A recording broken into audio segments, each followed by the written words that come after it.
Hello everyone, welcome. आज फिर से मैं आप लोगों के लिए एक नई स्टोरी लेकर आ गई हूँ और ये स्टोरी आज की स्टोरी बहुत ही ज़्यादा फनी है। आपको पढ़ने में भी बहुत मज़ा आएगा। आइए इस स्टोरी को स्टार्ट करते हैं। टाइटल है इस स्टोरी का द टू बेगर्स। बेगर का मतलब होता है भीख मांगने वाला, भिखारी। द टू बेगर्स मतलब दो भिखारियों की बात इस स्टोरी में कही जाएगी। आइए स्टार्ट करते हैं। वंस एक बार अ किंग साव, एक राजा। साव यानी देखा। एक राजा, सी का सेकंड फॉर्म साव होता है। सी का मतलब होता है देखना एंड साव का मतलब होता है देखा। अ किंग साव, एक राजा ने देखा। अ डर्टी बेगर, एक डर्टी का मतलब होता है गंदा, बेगर मीन्स भिखारी। एक गंदा भिखारी रबिंग हिज बैक। रबिंग का मतलब होता है रगड़ना। जैसे हम अपने दोनों हाथों को रगड़ते हैं ठंडे में, उसे हम बोलते हैं रबिंग। तो उसे हम क्या बोलेंगे? रबिंग। तो वो रब कर रहा था क्या चीज? अपने बैक मतलब अपने पीठ को रब कर रहा था। अगेंस्ट द पैलेस गेट, मतलब पैलेस का मतलब होता है महल, गेट मतलब दरवाजा। अगेंस्ट का मतलब होता है के विरुद्ध। वो जो भिखारी था वो महल के दरवाजे से अपने पीठ को ऐसे रगड़ रहा था। हो सकता है उसके पीठ में इचिंग हो रही हो, खुजली हो रही हो। चलिए आगे देखते हैं। ही समन द बेगर। समन का मतलब होता है बुलाना। ही मतलब वह राजा जो थे उन्होंने बुलाया। किसे बुलाया? The beggar. बेगर को बुलाया मतलब जो भिखारी था उसे बुलाया। Then he asked the beggar. उसके बाद देन का मतलब होता है फिर ही आस्क मतलब उसने पूछा। आस्क का मतलब होता है पूछना और आस्क का मतलब होता है पूछा। उन्होंने पूछा क्या? द बेगर मतलब बेगर से पूछा, भिखारी से पूछा। देखिए क्या पूछता है। Why were you rubbing your back against the palace gate.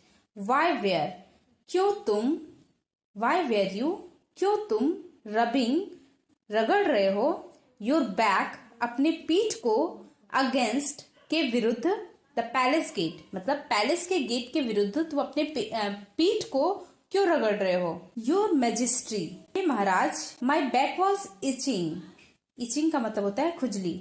My back यानी मेरे पीठ, वॉज मतलब था, इचिंग मतलब खुजली। मेरा पीठ खुजली हो रहा था, ऐसा वो भिखारी बोलता है। सो आई वॉज रबिंग, इसलिए मैं रगड़ रहा था। माई बैक मतलब मेरा पीठ, अगेंस्ट द आयरन गेट इस लोहे के दरवाजे से मैं अपने पीठ को रगड़ रहा था। The king asked the guard, जो राजा थे उन्होंने गार्ड्स को कहा to give the beggar. To give का मतलब होता है देना, देना। द बेगर मतलब भिखारी, भिखारी को देने के लिए।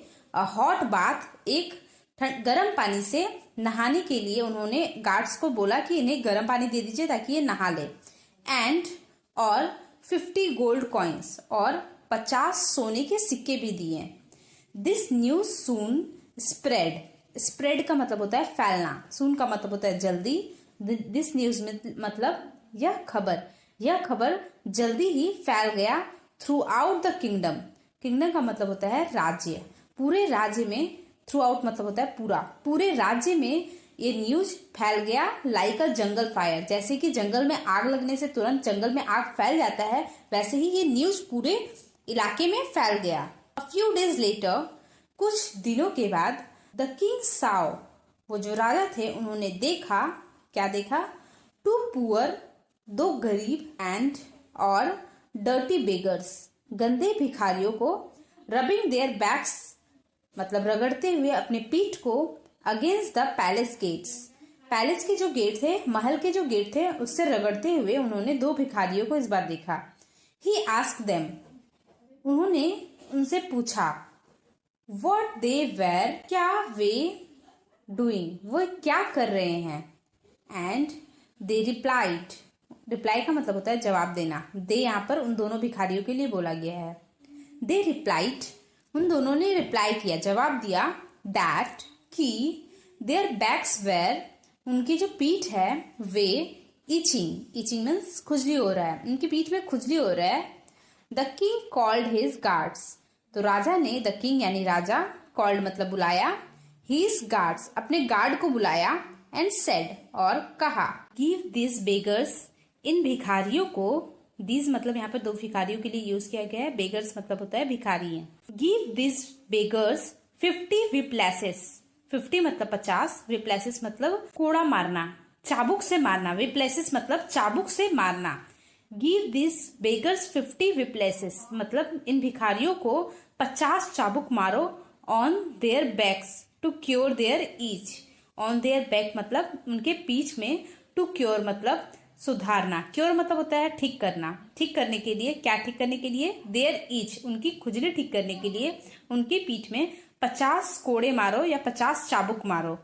बट लेकिन योर मेजेस्ट्री, हे महाराज, you gave the other beggar, you gave मतलब आपने दिया, गिव का मतलब देना होता है, गेव का मतलब दिया, यू गेव आपने दिया, द अदर बेगर वो जो दूसरे भिखारी थे उन्हें 50 गोल्ड कॉइन्स, उन्हें तो 50 गोल्ड कॉइन दिए, सोने के सिक्के दिए। ही टोल्ड द ट्रूथ उन्होंने सच बता दिया। बिकॉज ही वॉज अलोन क्योंकि वो अलोन था, वो जो भिखारी पहला वाला भिखारी था वो अकेला था। He could not scratch his own back, he could not वह नहीं सकता था, क्या नहीं सकता था, स्क्रैच मतलब खुजली करना, हिज ओन बैक अपना पीठ वो खुद से नहीं खुजली कर सकता था। बट यू आर 2 men लेकिन यू आर मतलब तुम हो 2 आदमी, 2 men, so you can scratch each others इसलिए, सो मतलब इसलिए, यू कैन तुम कर सकते थे, स्क्रैच मतलब खुजली, ईच अदर्स एक दूसरे का बैक तुम एक दूसरे का पीठ खुजली कर सकते थे।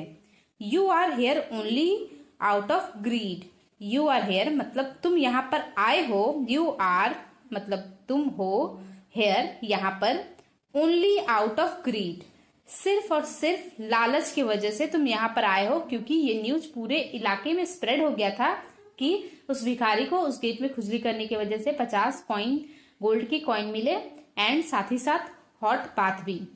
यह सुनकर तुम यहाँ पर आए थे इसी लालच में। आई होप कि आपको ये स्टोरी बहुत ही फनी लगी हो, अच्छी लगी हो। अगर अच्छी लगी हो तो प्लीज़ वीडियो को लाइक करें, चैनल को सब्सक्राइब करें। तब तक के लिए कीप लर्निंग।